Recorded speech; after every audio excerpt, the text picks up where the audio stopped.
Pour comprendre l'ampleur de ce scandale, il faut d'abord réaliser le drame que vivent les Ouïghours en Chine. Certains ont trouvé refuge aux Pays-Bas. Nous avons retrouvé Omir, qui reprend aujourd'hui peu à peu goût à la vie. Je n'aurais jamais imaginé survivre à ces camps. Pour moi, j'allais mourir là-bas. Il est l'un des rares rescapés à accepter de nous livrer un témoignage vécu de l'intérieur, accompagné de son ami, lui aussi ouïghour. Le camp où on m'a enfermé était ici. On était dans une cellule de 16 mètres carrés, avec 40 personnes. Il a été enfermé pendant 7 mois dans un camp de détention en Chine. Un emprisonnement dans des conditions insoutenables.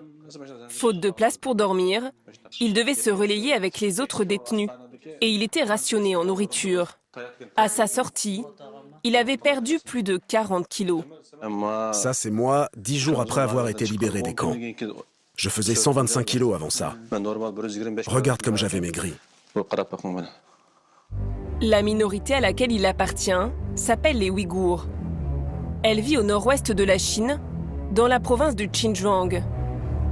Musulmans et turcophones, il serait plus d'1 million de victimes d'une vague de répression sans précédent. Sur ces images, des centaines de prisonniers, accroupis au sol, les yeux bandés et les mains menottées dans le dos. Pour le régime de Pékin, il s'agirait de rééduquer les Ouïghours pour les empêcher de sombrer dans le radicalisme religieux. Sur ces images de propagande, ils paraissent heureux de chanter et danser à la gloire du Parti communiste et d'apprendre à parler chinois. Mais la réalité serait tout autre. Omir aurait subi un endoctrinement forcé.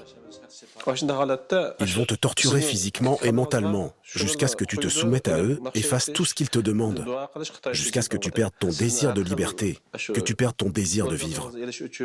Ils te gardent en vie juste parce qu'ils ont encore besoin de toi. Omir a été libéré grâce à sa nationalité kazakh. Il a échappé de peu à l'autre étape du calvaire des Ouïghours, le travail forcé. Car depuis 2017, les détenus en camp de rééducation seraient transférés dans des usines pour y travailler.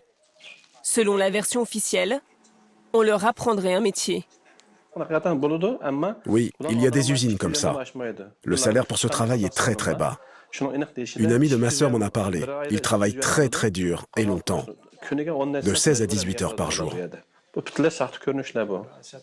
Les rares témoignages révèlent qu'ils seraient payés l'équivalent de 96 € par mois, 2 fois moins que le salaire minimum sur place.